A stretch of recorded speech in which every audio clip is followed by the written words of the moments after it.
So in this video, we're going to look at how a case study might be done in a similar situation to your own.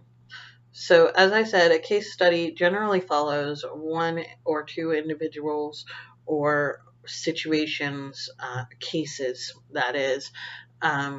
So most of the case study papers that I've read, and I'm talking professionally published papers, have between 1 and 4 case studies, at most 4. I mean, that's really pushing it. So they're gonna look very closely at the phenomenon involved. So we have an imaginary student for this video named Jane, and she's interested in different composing processes. After that video where I talked about one draft and multi-draft writer, she's really interested in what that looks like. And so she starts talking to her friends about it, and they, some of them are like, yeah, the one draft sounds like me, and some of them are like, yeah, the multi-draft sounds like me.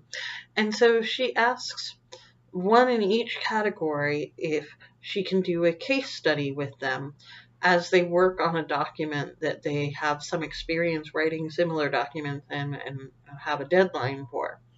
So she decides she's going to kind of follow intimately on their process. So the first friend is identifying as a multi-draft writer, and she works on a personal blog and posts once a week.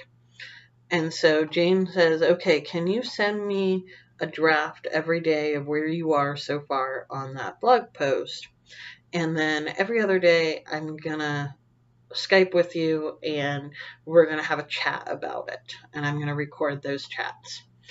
And so then her second friend, who identifies as one draft writer, says, well, I've got a deadline around the same time for my internship where I have to write a report.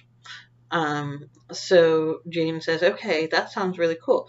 Can you, I'm going to talk to you every other day and record our conversations about your process on the report. And also, I'm going to collect your pre-writing activities. So if you could just make a copy whenever you make an outline or whatever and send it to me. And so she's got a similar amount of information from each case. She's got a lot of information from each case. And notice that this is different than the interview because she's following the person through the entire process. And so where you might use 4 interviews, you'd be lucky to get 1 case study done because you have so much information from this case study. But what that does is allow you to get really in detail about a process of some phenomenon under study. So when Jane's got all her data, so when that week process of following both of these people in intimate detail is done, she can sort through it and look for patterns. So one thing that Jane has to think and keep in mind about this research method is it's not necessarily generalizable. She has no evidence to say that these self-identified one draft writers and multi-draft writers are common examples of the processes or if they're exceptional examples.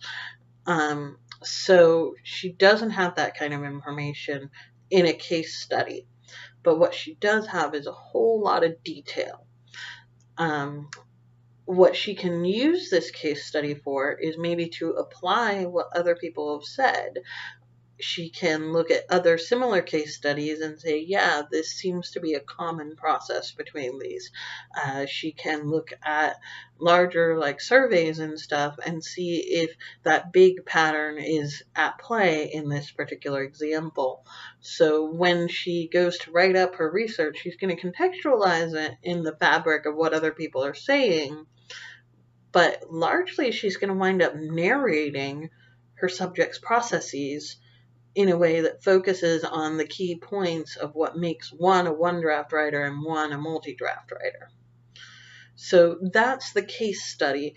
It's absolutely an option, and many authors even use their own experience as a case study. This starts to tread into territory like autoethnography. So don't feel like you can't use your experiences for this, um, but certainly don't feel like you have to use your experiences. So case studies are definitely an option if that's what you think will answer your question best.